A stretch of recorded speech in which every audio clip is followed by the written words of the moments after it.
Thinking about switching your command line AI tool, it feels like a big deal. Let's break it down. So, your entire project is built on the Claude CLI. What happens when you switch? A full rewrite? All right, let's just rip the Band-Aid off. A zero-change migration? It's pretty much impossible. Okay, your two main options are GitHub Copilot and OpenAI Codex, and they are very different beasts. And wow, look at this compatibility score. Copilot is the clear frontrunner for an easier switch. But it's not all bad news. Let's talk about the good stuff. What can you actually keep? Your instruction files, the brain of your project. Different names, but the content is totally compatible.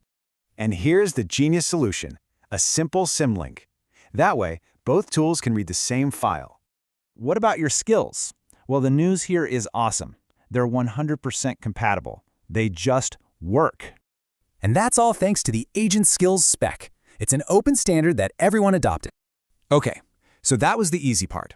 Now for the hard truths. What needs a complete rewrite? Right, here's the deal. Your session history, hooks, and custom agents, totally non-transferable. Just no. See, your session history is locked into totally different formats. Think SQLite versus plain old JSON. And Claude's super detailed security hooks? They just don't exist in Copilot. That creates a real security gap. Even the word agent means something different. In Codex, they're parallel processes, not just persona swaps. So, what's the game plan? How do you actually manage the migration? You've got a playbook? First up, the zero change path. This is for teams that absolutely cannot touch their repository structure.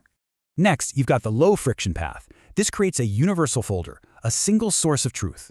Or you can go for the clean slate path. Just fully abandon the old structure and commit. But honestly, the recommended path is this canonical layout. It's the best of both worlds, really. Which brings us to the final verdict. What's the right choice for you? Well, it all depends. If you want the absolute lowest friction, go with Copilot. It's the most similar to Claude. But if you need the strictest security, Codex is the better long-term bet, despite the hassle. Why? Because Codex uses OS-level sandboxing. It's just way more robust than application layer hooks. So it really comes down to this. What does your team need more? Speed today or security tomorrow?